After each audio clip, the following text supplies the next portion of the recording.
bit higher. My father is so weird. He came to visit Key West. While he was here, he went out to get a loaf of bread. He came back 3 hours later. He had the loaf of bread, but he bought a house too. Yeah, he bought a house, but he was a cheap guy. He bought all his clothes at the Navy thrift store. He never turned on the air conditioner. He even cut his own hair. He called the style self-inflicted. It was really bad. It was like cut really, really short on one side. You could see the skin and everything. And on the other side, it was all long and different lengths. I think Miley Cyrus stole it from him. His yard was all stacked with old furniture, snow tires, and coffins. Well, at least that's one thing he would eventually use. The whole perimeter of the house had grapefruit juice cans all around it to catch the water that ran off the roof. The water was teeming with life. There were beetles, there were flies, there were larvae. They were doing the breaststroke, they were doing the backstroke. They were lying on little leaves, drinking little teeny pina coladas. And I know that there had to be amoeba in that water. I love that word.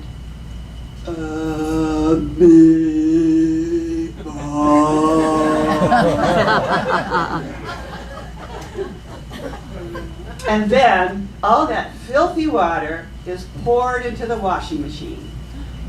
My dad's clothes had the Parmesan paisley look in algae green. It was the forerunner of grunge. But you know, he pulled it all together with just that right amount of Neosporin. He's in the convalescent center now, but he thinks he's in the Navy. The nurses there hate him.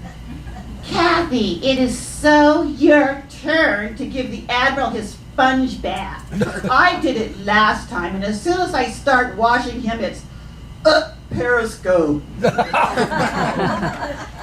Amy, just get a grip. I just emptied Joan of Arc's bedpan. My dad was always trying to get out of the nursing home. He was always trying to escape for a good reason. He had to meet his men. They were on the USS Rock in Japan. Yes, that was the real name, the Rock. I agree. It's not a good name for a ship. I could just imagine the sailor calling home. Ma, I'm assigned to the Rock. Yes, it floats. No, Ma, really, it's just the name, and I swear it floats. I'm going to be okay. Don't worry. They're shooting at me now. Gotta go. Love you too. Now, if you think about it, it has been 30 years since my dad was even in the Navy. His men have to be kind of pissed off right now. Like, dude, where have you been? Like, seriously, how many times do we have to oil? How many times do we have to polish? How many times do we have to lubricate? Yo, do you understand how hard it is to keep this bitch from not rusting? Do you, like, have any idea how much WD-40 this takes? Hey, you, that old guy back there in the back, you're not laughing.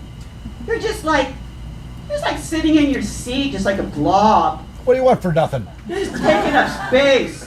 You're like sucking up all the energy of the amateur comedians here tonight. You're just only concerned with your own personal cell growth, like an amoeba.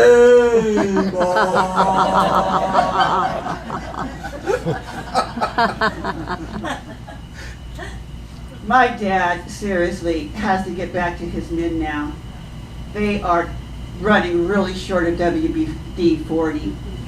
So he makes a courageous attempt. In the middle of the day, he's walking down College Road. He sees a bus. He's an Annapolis man, but anybody knows the best way to get to Japan is a bus. He flags it down. Is this a bus to Tokyo? Sure, get in. We're just going to drive over here to Flagler, turn right, and the next stop is Tokyo. My dad's sitting on the bus. He's feeling very, very smug and confident that he has so cleverly assimilated into the civilian population. The bus driver drives up in front of the convalescent center, looks over, Tokyo. My father stands, salutes, disembarks, walks into the convalescent center and says, I'm back. And now we're going to get this place in shape, people. I want all hands on deck for Zumba class at 0900. And we're going to leave no man behind for the polka party on Thursday night. And we'll have all wheelchairs in formation and ready to get underway. But we will not be good to go until we have our depends.